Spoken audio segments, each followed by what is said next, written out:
এরপরে প্রশ্ন হলো জানাজা নামাজে সিজদা দেওয়া হয় না কেন? গুরুত্বপূর্ণ প্রশ্ন। জানাজা নামাজ, এটাতে রুকু আছে, সিজদা আছে, তাহলে কেমন নামাজ এটা? রুকুও নাই, সিজদাও নেই, বৈঠকও নাই, শুধু দাঁড়ানো আছে।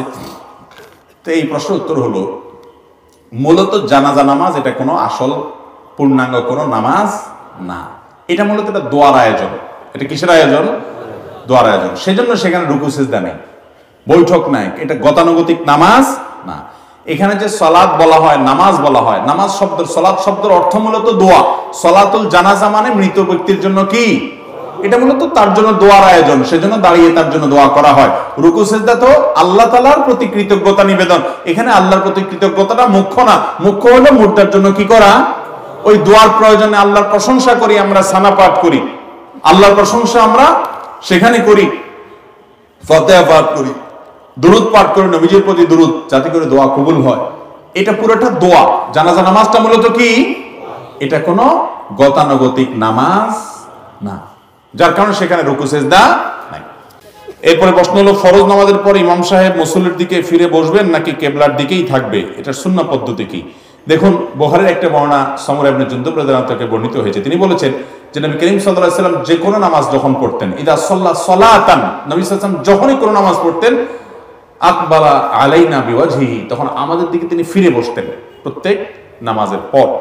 অন্য আরেক বর্ণনায় আছে নবী এক সাহাবী বলেছেন যে নবী আলাইহিস সালাম নামাজের পর যাতে আমার দিকে ফিরে বসার জন্য যে কোনো নামাজ আমরা নবীজির ডান পাশে পড়ার চেষ্টা করতাম, কারণ তিনি এদিকে ঘুরে বসতেন। এজন্য নামাজের পরে মুসল্লির দিকে ঘুরে বসা নবী সাল্লাল্লাহু আলাইহি ওয়াসাল্লামের একটা সুন্নাহ।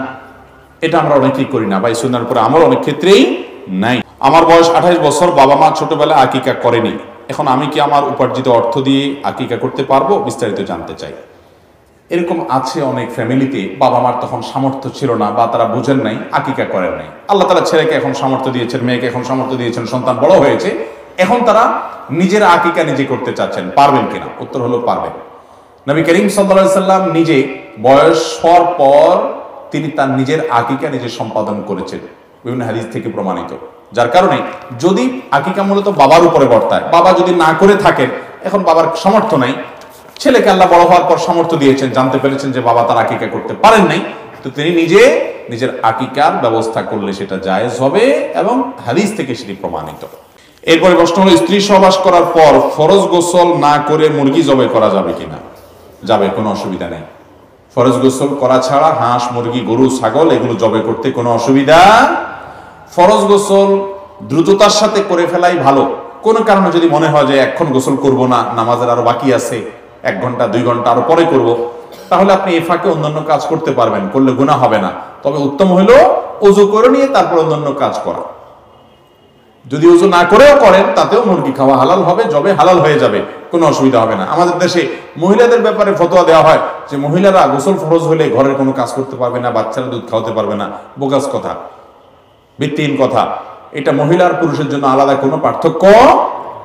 গোসল ফরজ হলে দেরি না করে তাড়াতাড়ি গোসল করে ফেলা উত্তম, মহিলার জন্য পুরুষের জন্য সমান কথা।